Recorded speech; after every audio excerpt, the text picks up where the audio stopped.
जय हिंद दोस्तों। जो लोग गवर्नमेंट एग्जाम की तैयारी या अपने लक्ष्य की प्राप्ति के लिए झंझोर मेहनत में लगे हुए हैं, मैं उनका हार्दिक स्वागत करता हूं। हम लूसेंट की श्रृंखला को पढ़ रहे हैं और इसमें पढ़ने का वो तरीका होगा, चाहे आप यूपीएससी की तैयारी कर रहे हो या बीपीएससी की, चाहे रेलवे या एसएससी, सब में ये बहुत काम में आने वाली है श्रृंखला। और यदि इस टॉपिक से क्वेश्चन आएगा तो आप ज़रूर क्वेश्चन को उठा लेंगे।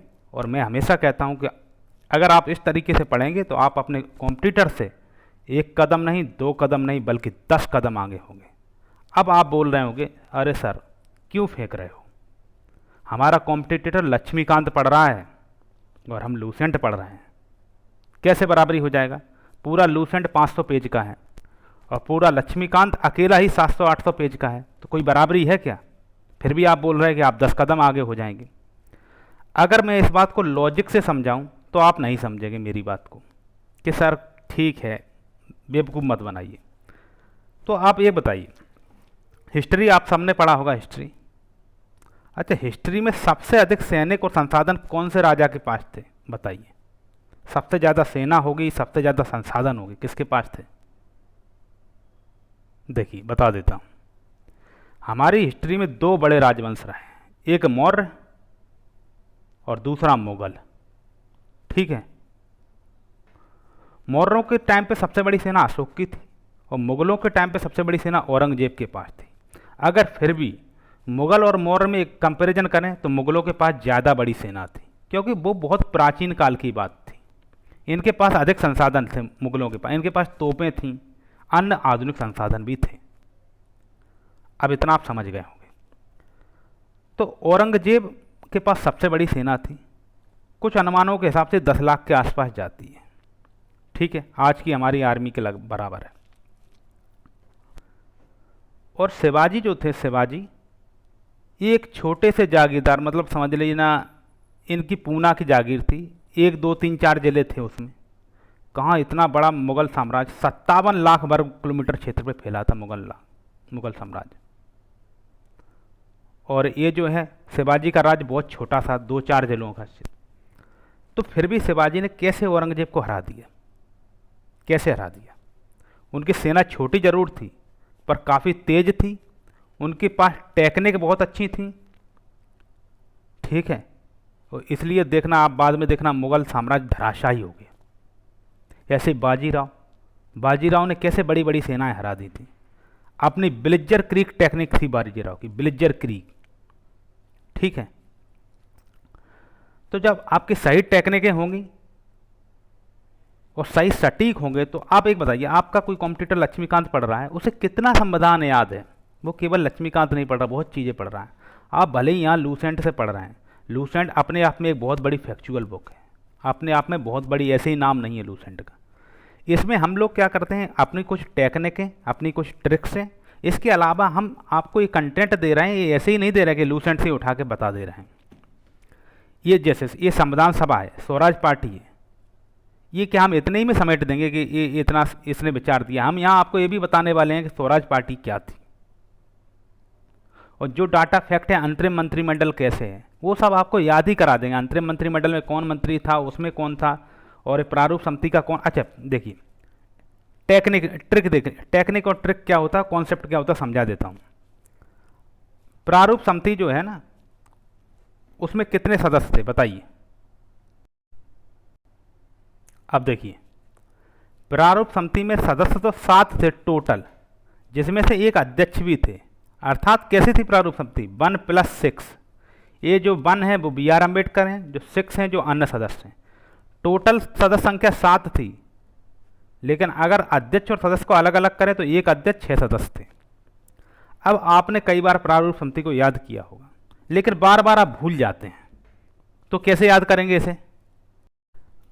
हमने देखा है, कई हमारे मित्र लोग हैं, हम भी कई बार पूछते हैं, यार पर कौन कौन था, एन गोपाल स्वामी अयंगर, कोई मतलब 7 तो नाम कोई नहीं ले पाता है, 4 या 5 में अटकने लगते हैं हम लोग जाके।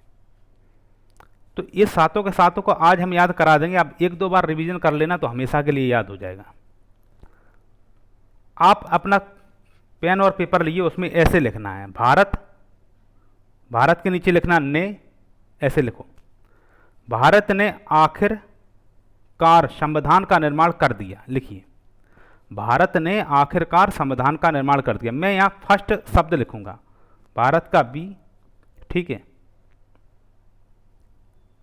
भारत का बी, भारत ने का एन, आखिरकार का ए, कार का के, आखिरकार संविधान का निर्माण कर दिया, निर्माण का एन, संविधान का छोड़ देंगे यहाँ, ठीक है, संविधान का निर्माण कर दिया का डी। ये 7 शब्द आपने लिखिए, ठीक है, लिख लिए। भारत के बी के सामने लिखो बी आर अम्बेडकर, ने के एन के सामने लिखो एन गोपाला स्वामी अयंगर, ए के सामने लिखो अल्लादी कृष्णा स्वामी अय्यर, के सामने लिखो कन्हैया लाल मानिकलाल मुंशी, एस के सामने लिखो सैयद मोहम्मद सादुल्ला, ठीक है, और डी के सामने लिखो डीपी माधव। ये कौन से, हाँ, इसके एन के सामने एन माधव राव लिख लिया, इनके साथ डीपी खेतान लिख लेना, डीपी खेतान। ये देखो, ये देखो, ये 7 नाम है, एक ट्रिक, ये पूरे नाम याद। भारत ने आखिरकार संविधान का निर्माण कर दिया, तो हम यहाँ लिखते जाएंगे भारत ने आखिरकार संविधान का निर्माण कर दिया, ठीक है। तो भारत के बी के सामने भीमराव अंबेडकर, ने के एन के सामने एन गोपाल स्वामी अयंगर, आखिर के सामने अल्लादी कृष्ण स्वामी अय्यर, कार के सामने कन्हैया लाल मानिकलाल मुंशी, संविधान के सामने सैयद मोहम्मद सादुल्ला, निर्माण के सामने एन माधव राव, और दिया के सामने डीपी खेतान, ठीक है। ये 7 नाम आपको याद हो गए। अब इसमें हल्का सा ये पेच है कि देखिए, इनकी मृत्यु हो गई थी, टीटी कृष्णमाचारी इसको सदस्य बनाया गया, मतलब डीपी खेतान ही पहले सदस्य थे, लेकिन इनकी मृत्यु हो गई तो टीटी कृष्णमाचारी बाद में सदस्य बने। अब एन माधव राव हैं, उनके स्थान पर बीएल मित्र आए हैं। तो आपको ये, जब आपको 7 नाम याद हैं तो आपको लास्ट के 2 नाम पता है, निर्माण कर दिया, तो निर्माण के एन के सामने बीएल मित्र के, और दिया डीपी खेतान के डी के सामने टीटी कृष्णमाचारी हो जाएंगे, ठीक है। ये हो गया याद, ये तो होगी ट्रिक। अब आप कहेंगे कि भाई ठीक है, ट्रिक से क्या हो जाएगा, लक्ष्मीकांत तो बहुत बड़ी है, कॉन्सेप्चुअल क्लियरिटी कैसे बनेगी? कॉन्सेप्चुअल क्लियरिटी दे बताते हैं कैसे बनती है। अच्छा ये बताइए आप मुझे, क्या कॉन्सेप्चुअल क्लियरिटी की ज़रूरत हर जगह होती है? तो आप कहेंगे नहीं भाई, सोमवार के बाद मंगल होता है, मंगल के बाद बुधवार आता है, इसमें आपकी कोई कॉन्सेप्चुअल क्लियरिटी है? नहीं भाई, ये तो पता है होता है। एक के बाद 2 ही क्यों आता, 3 क्यों नहीं आता? अरे ये सामान्य चीज़ें हैं, कुछ याद रखने लायक होती हैं, लेकिन जहाँ ज़रूरत होती है वहाँ कॉन्सेप्चुअल क्लियरिटी दी जाती है, ठीक है।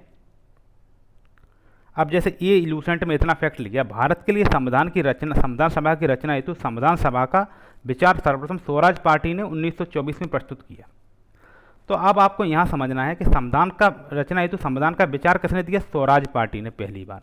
तो हमें स्वराज पार्टी को जानना होगा।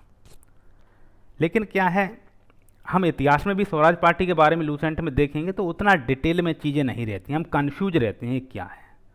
तो यहाँ आपको टीचर की ज़रूरत होती है, यानी कोई समझाने वाला होना चाहिए ये क्या है, और समझाएगा भाई जो पहले से अध्ययन कर चुका है, ठीक है। तो जैसे कि मैं बताता हूँ कि 10 साल से मैं खुद तैयारी कर रहा हूँ और लगभग 17 से 18 एग्जामों का अनुभव है, जिसमें 7 से 8 में पास और 10 से 12 में फेल हुआ हूँ। तो तैयारी तो मेरी है, तैयारी तो है। अब क्या है, तैयारी को धार देने की ज़रूरत है, और तैयारी को धार कैसे दिया जाएगा? तो आप इसे समझिए, ये जैसे स्वराज पार्टी है तो इसे समझ लीजिए अच्छे से, ये क्या थी। अगर हम ये कहते हैं कि एक कांग्रेस के भीतर ही मतलब एक धड़ा था, तो ऐसे नहीं, पहले डिटेल से समझिए। 1920 में महात्मा गांधी ने असहयोग आंदोलन शुरू किया था, सबको पता है। ये आंदोलन एकदम बहुत तेज़ी से बढ़ने लगा। उस बाद एक क्या हुआ, उत्तर प्रदेश के गोरखपुर में एक घटना हुई, चौरी चौरा कांड। गोरखपुर में चौरी चौरा कांड हुआ। ये क्या था चौरी चौरा?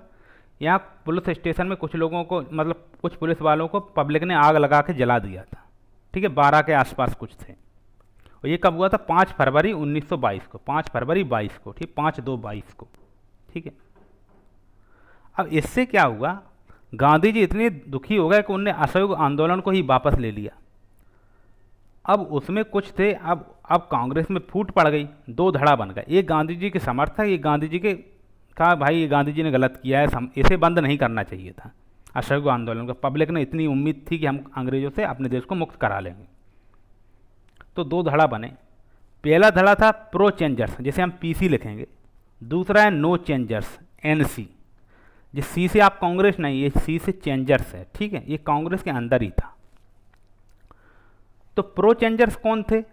ये वे लोग थे जो ये मानते थे कि हमें जो 1919 के अधिनियम जो था ना, मॉन्टेग्यू की घोषणा से, मॉन्टेग्यू चेम्सफोर्ड के सुधार के तहत जो केंद्रीय विधानसभा बनी थी, ठीक है, जो आपको पिछले 1919 के अधिनियम में पढ़ाया था, केंद्रीय विधानसभा, इनने कहा हमें उसमें जाना चाहिए और वहाँ जाके संसद में जाके विरोध करेंगे, जो प्रो चेंजर्स ये कहते थे। नो चेंजर्स जो थे वो गांधी जी के मार्ग पर चलते थे। ये कहते थे भाई हमें कहीं संसद वंसद में जाने की ज़रूरत नहीं है, हम अपने गांव में रहेंगे, वहीं खादी का प्रचार करेंगे, लोगों को शिक्षा देंगे, छुआछूत का विरोध करेंगे, अपने गांव में सुधार करेंगे। ये लोग नो चेंजर्स थे, ठीक है। अब प्रो चेंजर्स में कौन था? जो प्रो चेंजर्स थे उन्हीं ने बनाई स्वराज पार्टी, ठीक है। अब क्या है, अब इससे आपको एक क्लियरिटी आई, ये कोई कांग्रेस से अलग नहीं थी, ये कांग्रेस का ही एक पार्ट था। कांग्रेस दो धड़ों में बटी, प्रो चेंजर्स और नो चेंजर्स में। तो वहाँ प्रो चेंजर्स ने क्या बनाया? स्वराज पार्टी। अब प्रो चेंजर्स में कौन कौन थे? तो दो नाम बहुत फेमस हैं। जवाहरलाल नेहरू को तो सभी जानते होंगे, इनके पिताजी थे मोतीलाल नेहरू। मोतीलाल नेहरू ये इस स्वराज पार्टी के महासचिव थे, ठीक है, इसे हम याद करा देंगे, चिंता मत कीजिए। और एक थे सीआर दास, जिन्हें हम लोग बोलते हैं चितरंजन दास। चितरंजन दास ये स्वराज पार्टी के अध्यक्ष थे। तो आपको अब अध्यक्ष भी पता है, महासचिव भी पता है। अब आप कंफ्यूज हो जाते हैं कि अध्यक्ष कौन था, महासचिव कौन था। देखिए, मोतीलाल नेहरू की शुरुआत में एम है और महासचिव की शुरुआत भी एम से होती है। तो इसे आप ऐसे याद करके रखिए कि मोतीलाल नेहरू महासचिव होंगे, क्योंकि उनके नाम की शुरुआत में एम था। हल्का सा याद करने के लिए, ठीक है। चितरंजन दास अध्यक्ष थे, इतना आपको पता चल गया, ठीक है। अब देखिए इसमें क्या लिखा है, सर्वप्रथम स्वराज पार्टी ने 1924 में संविधान सभा का विचार दिया था।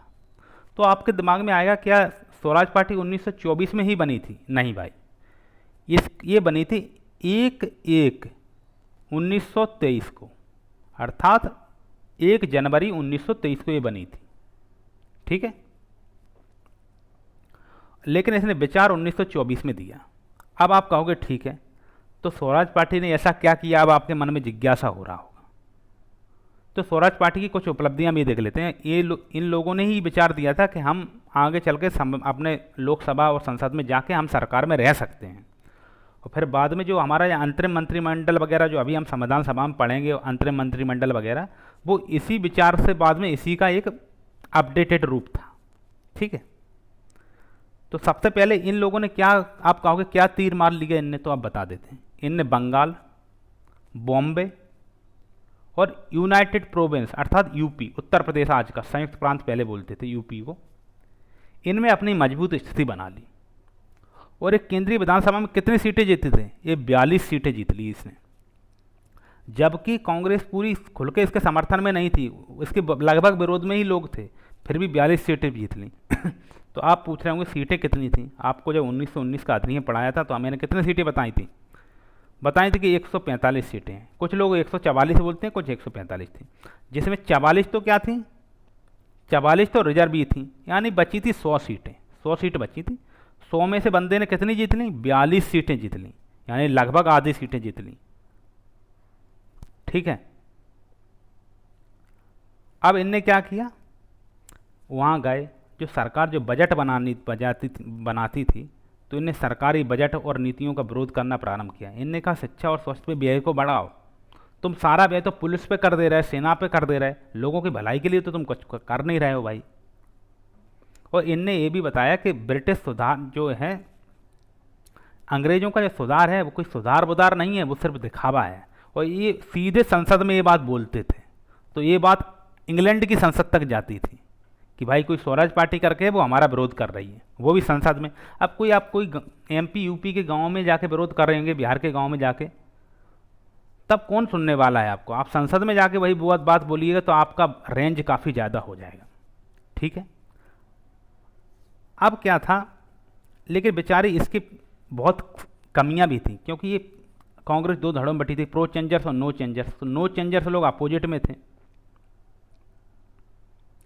तो इनके बीच में टकराव चल ही रहा था कि भाई प्रो चेंजर्स कहीं आगे ना निकल जाए। एक दूसरा क्या हुआ, संयोग से 1925 में, ये 1924 के ठीक एक साल बाद 1925 में जो इसके अध्यक्ष थे चित्तरंजन दास, उनकी मृत्यु हो गई।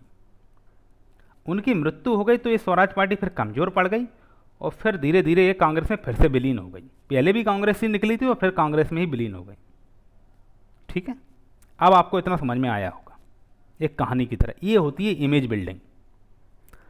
अब मैं क्या करता हूं,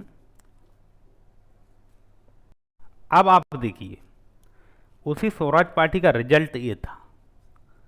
स्वराज पार्टी ने हमें संदेश दिया कि हम लोगों को संसद में जाना चाहिए। तो फिर बाद में जो 1935 का अधिनियम आया, 1937 में चुनाव हुए, फिर कैबिनेट मिशन के तहत चुनाव हुए जुलाई 1946 में।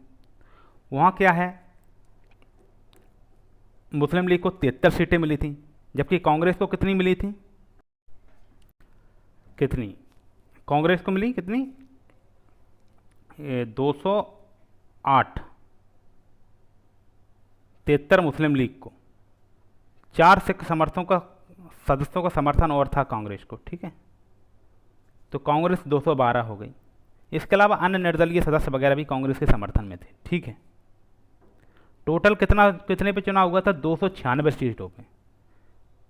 ये 296 कहाँ थी, 11 ब्रिटिश प्रांत थे। आज हमारे कितने प्रांत थे, 18 प्रांत थे, पहले 11 ही थे, 11 प्रांत थे।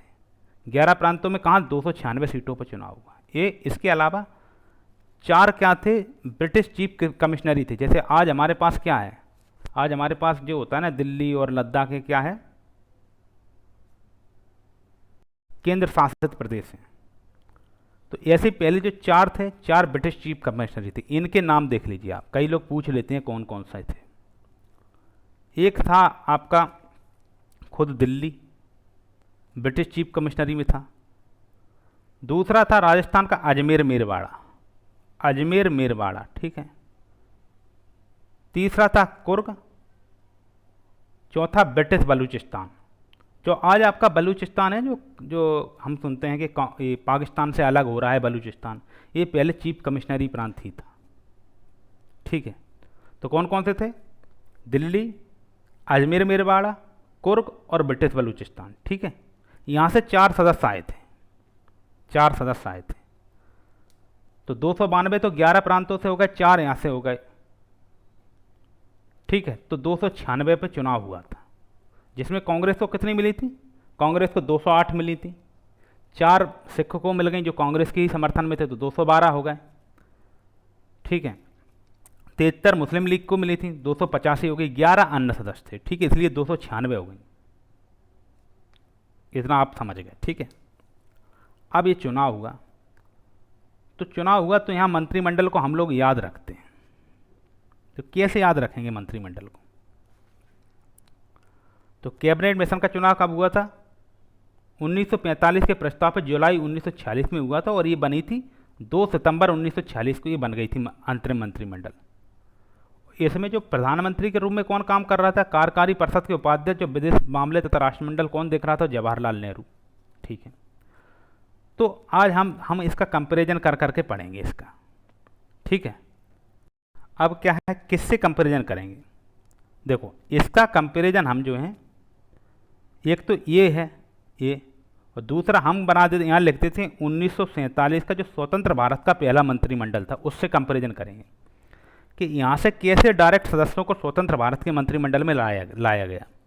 तो यहाँ के सबसे हेड कौन थे, जैसे कि 1 नंबर पे कौन लिखा है, जवाहरलाल नेहरू। यही थे, कार्यकारी परिषद के उपाध्यक्ष थे, विदेश मामले भी देखते थे, राष्ट्रमंडल भी देखते थे। आज हमारा प्रधानमंत्री क्या करता है, यही सब मामले देखता है। तो स्वतंत्र भारत में JL नेहरू ही बने, तो हम यहाँ टिक कर देते हैं। ठीक है, JL नेहरू प्रधानमंत्री बन गए स्वतंत्र भारत के मंत्रिमंडल में। अंतरिम मंत्रिमंडल में वल्लभ भाई पटेल कौन थे, गृह विभाग देखते थे, सूचना देखते थे, प्रसारण देखते थे। ठीक है, अब स्वतंत्र भारत में आए ये वल्लभ भाई पटेल भी वही गृह विभाग देख रहा है, सूचना देख रहा है, प्रेस प्रसारण देख रहा है। इसके अलावा एक चीज़ और ये देखने लगे, राज्यों के मामले। जैसे कि आप जानते हैं VP मेनन और सरदार वल्लभ भाई पटेल, ये 2 लोगों को हमेशा याद रखना। इनने क्या है, रियासतों को, जो 565 रियासतें थीं उन्हें भारत में मिलाया था, और हैदराबाद को 1948 में ऑपरेशन पोलो के तहत भारत में मिलाने का काम किसने किया था? यही वल्लभ भाई पटेल ने। इनके साथ में एक व्यक्ति और थे जिन्हें अमूमन हम लोग भूल जाते हैं, वीपी मेनन। ठीक है, वो इनके सचिव थे, सेक्रेटरी थे एक तरीके से। ठीक है, अब तीसरा आया रक्षा। रक्षा कौन देखते थे उस समय? बलदेव सिंह देखते थे। तो आप कैसे याद रखेंगे? जवाहरलाल नेहरू, वल्लभ भाई पटेल को तो आप ऐसे ही याद रहते हैं, हम भूलते नहीं हैं, लेकिन रक्षा मामले के बलदेव सिंह, इन्हें कैसे याद रखेंगे?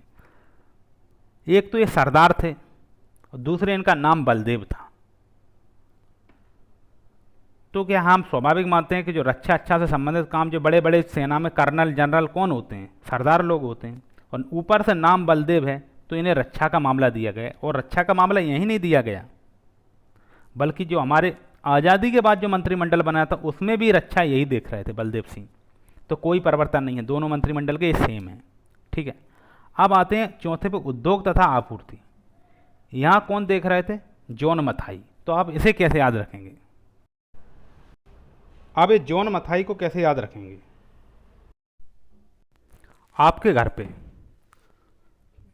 ये कोई मथानी होगी, मथानी। मथानी से क्या करते हैं हम लोग? कभी ये दूध से दही बनाते हैं, दही के बाद जो घी निकालने के लिए मक्खन बनाते हैं ना, वो मथाई से बनाते हैं। तो मथाई को देख के हमें क्या लगता था बचपन में? हम मथाई को देखते थे कि भाई ये कैसे बनती है, कोई उद्योग धंधों में बनती होगी, किसी उद्योग में बनती होगी। तो मथाई कहाँ बनती है? उद्योग में। और एक बार क्या हुआ, इनकी जो मथाई की दुकान थी, जॉन मथाई की, जब ये उद्योग मंत्री थे, तो एक बार श्यामा प्रसाद मुखर्जी इनके यहाँ मथाई लेने गए। तो इन्हें पता चला, श्यामा प्रसाद मुखर्जी को क्या पता चला था?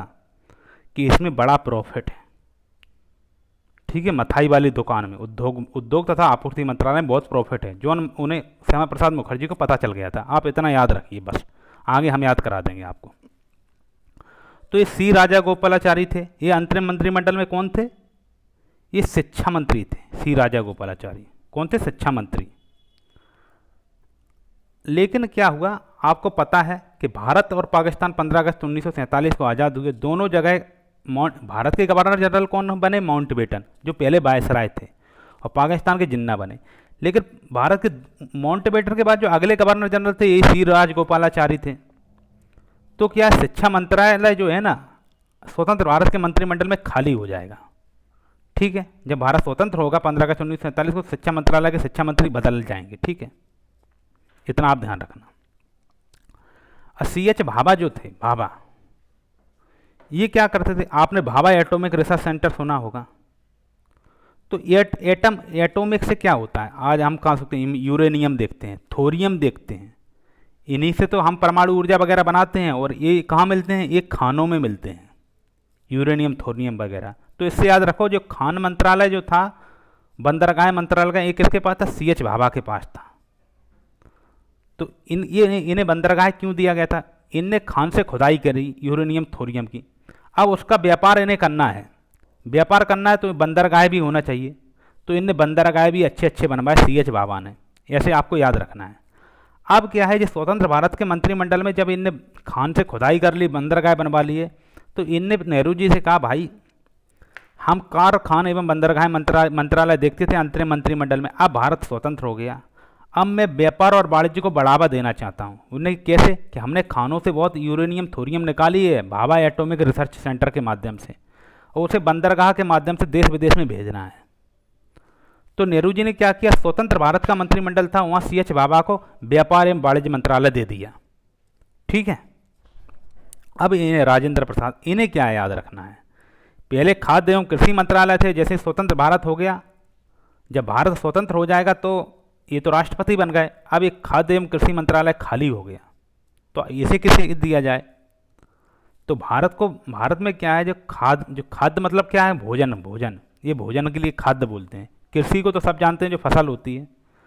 तो भारत में क्या है, भोजन को प्रसाद के रूप में लिया जाता है, जैसे प्रसाद के रूप में। तो प्रसाद क्या है? हम प्रसाद को अमृत मानते हैं। तो नेहरू जी के दिमाग में आया, जब प्रसाद को हम अमृत मानते हैं, तो इसे हम राजकुमारी अमृता कौर को दे देते हैं। तो जैसे ही भारत स्वतंत्र हुआ, नेहरू जी प्रधानमंत्री, ये मंत्रालय राजकुमारी अमृता कौर के पास चला गया। अब आसफ अली क्या है, रेलवे मंत्रालय थे। तो देश के विभाजन से पहले 15 अगस्त 1947 से पहले ये आसफ अली रेलवे मंत्रालय देख रहे थे।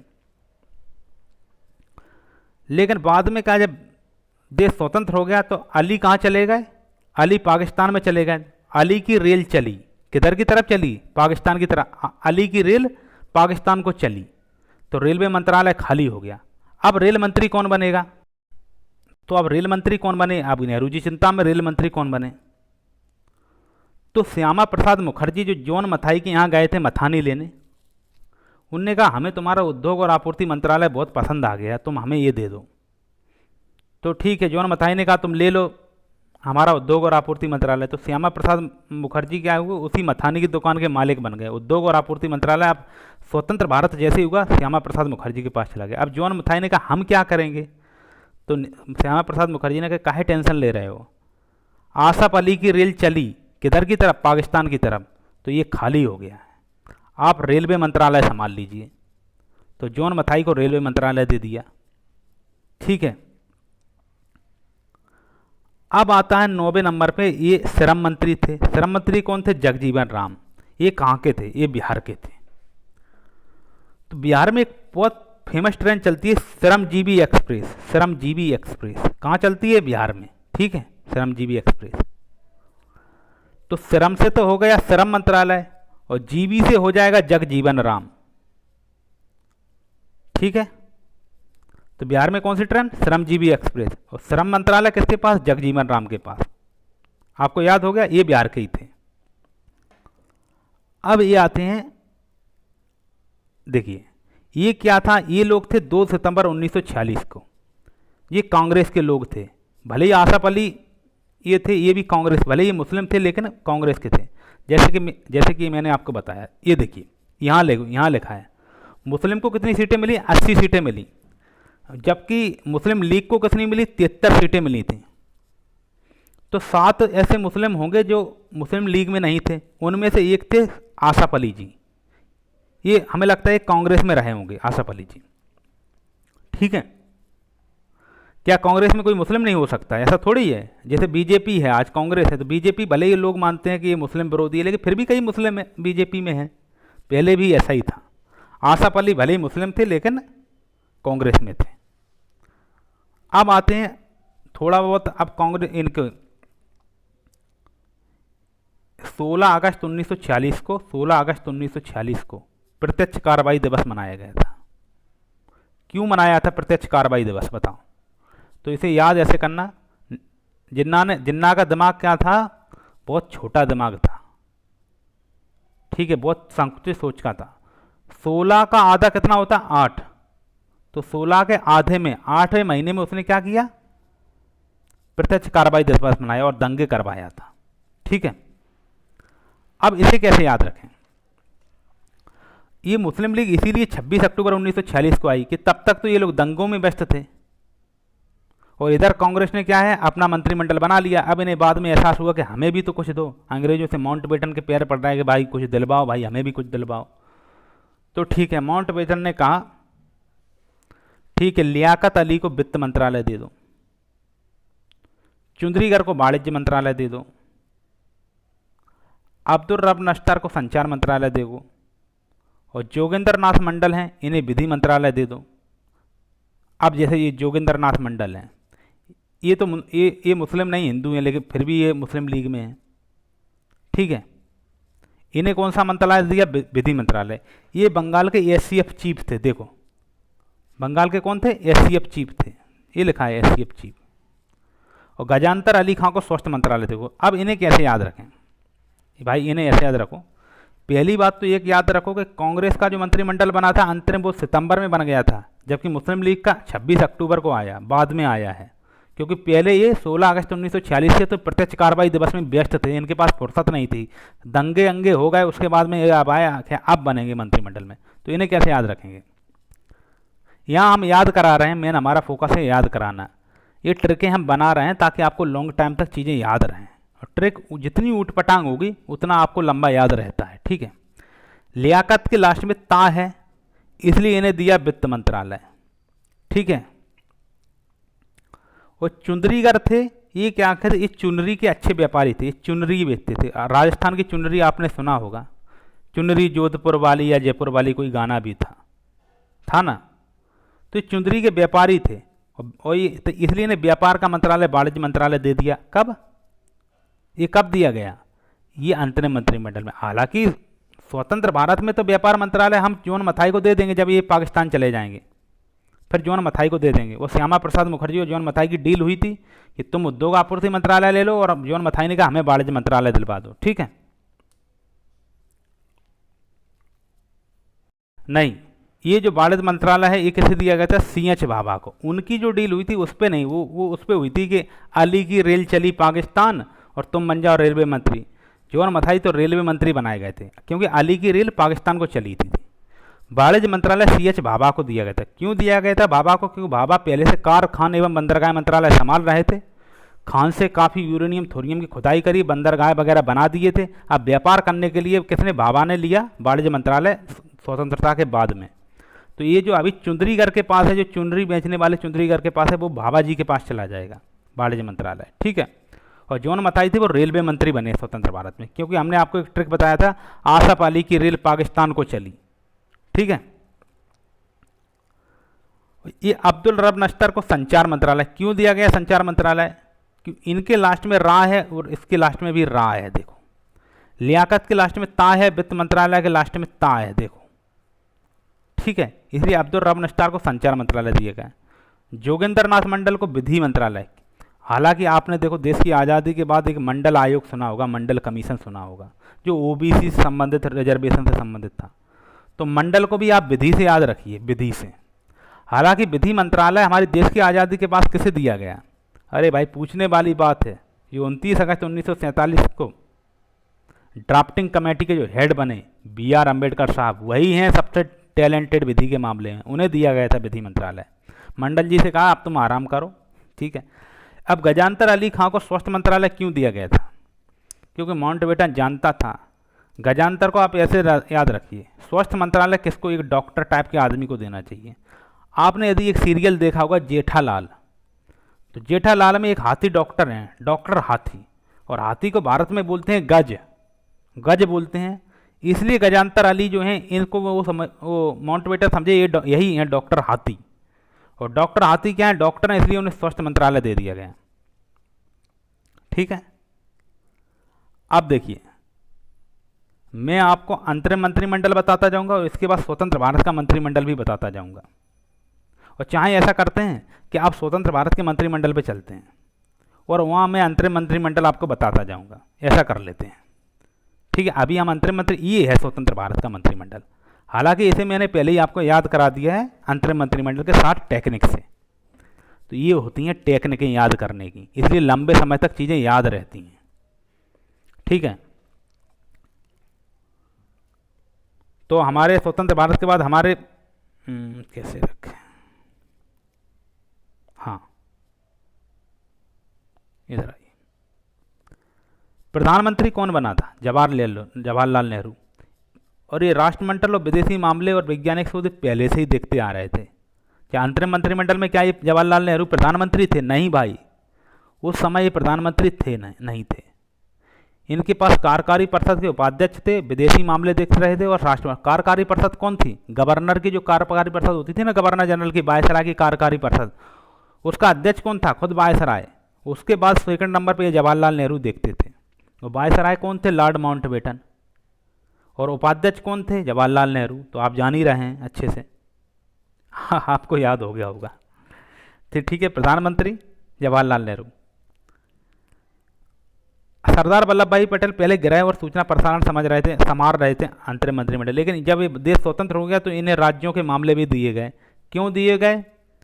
क्यों जो देसी रियासतें थीं उनके रियासत का राजा लोगों संभल नहीं रहे थे इनसे, सबसे किसी से। तो वल्लभ भाई पटेल एक तो सरदार थे, और आप तो जान ही रहे इनकी छवि, कैसे हैदराबाद के निजाम को घुटनों पे लाए थे ऑपरेशन पोलो के तहत।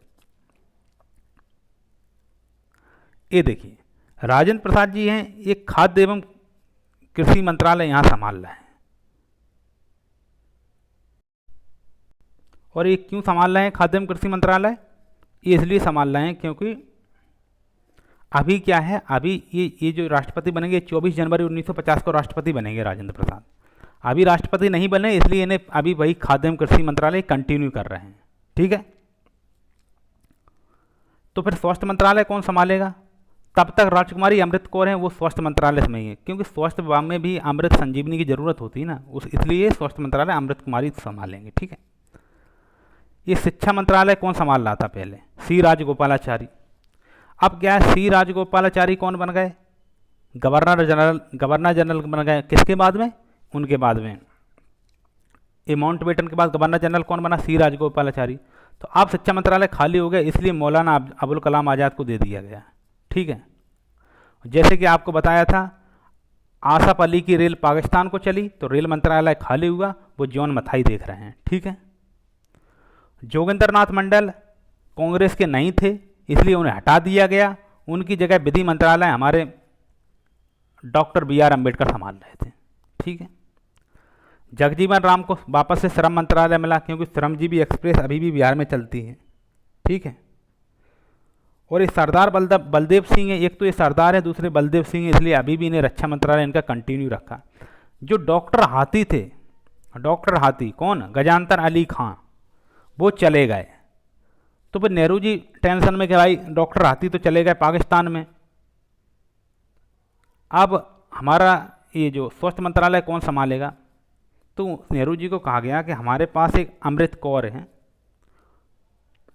वो समझ लिया, अगर वो उन्हें स्वास्थ्य मंत्रालय दे दिया गया तो ये भारत के जो हॉस्पिटल हैं वो उनमें समझ लेना इलाज की नहीं ज़रूरत होगी, सीधी दवाई की जगह अमृत पिला देंगे। ठीक है, इसलिए राजकुमारी अमृत से स्वास्थ्य को आप याद रखिए। अब आते हैं CH भाभा पे।